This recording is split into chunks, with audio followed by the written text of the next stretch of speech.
Okay, so these are your band assisted leg lowers. I'm going to show you, you can use a variety of bands I've got here. Probably the long band, something like this, is what most people have.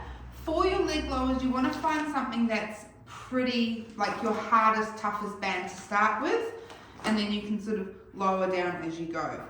This is a power band, so it's a really thick one. So this one is really sturdy and a lot harder to stretch than this one. They both do the job fine though. You just have to, this one's just going to make the job a little bit harder than this one though. And then you've got a mini band, which you can also use depending on kind of length of arm and how much you can pull the foot towards you. So I'll show you what I mean by that in a second. So I'm going to start with the big power band, and we're going to come onto our back, and what we're doing is we're just taking our foot up to the ceiling and we're just holding it here. So you can see this band, we're not using it for anything other than holding our foot in the air. So the stronger that band is, the less intense the exercise is going to be. And remember, we're always choosing the intensity that is going to give us the best workout. So it's not always choosing the hard, what we think of as the hardest variation, which is why I always say start with the toughest band you have and then you can adjust from there. So the exercise is foot around. We're actually working out the other foot. So you're going to pop this other foot up into the air, and we're going to flex our feet like we're standing on the ceiling. Lower that foot down as low as feels comfortable, and then zip it back up again.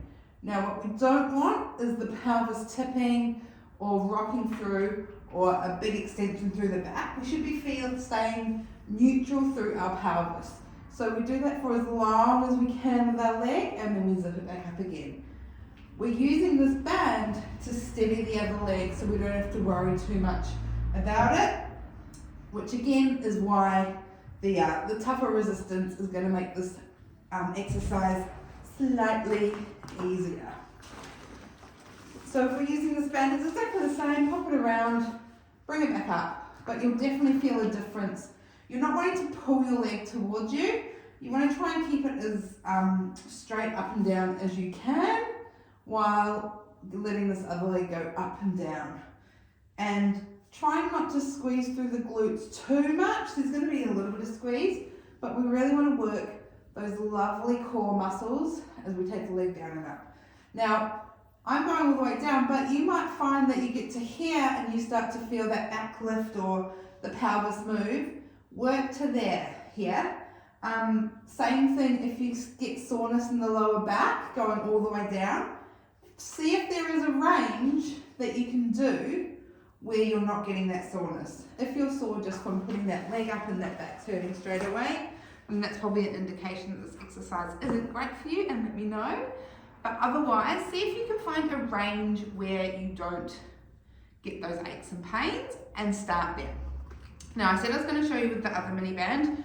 These can be helpful, but it kind of just depends on how you're set up. So as you can see, you know, it's a little bit shorter, so if you need to reach up higher, that can be a bit hard. Or if you're sort of limited in your hamstring flexibility, this can sometimes not be as comfortable, but certainly still doable in this range. So if you do need to pick between, say, this one and one of your mini bands, you might want to have a bit of a play around and see what feels easier to keep that foot up in terms of holding it still and keeping it up there, rather than what one do you feel you have to hold on to a little bit more.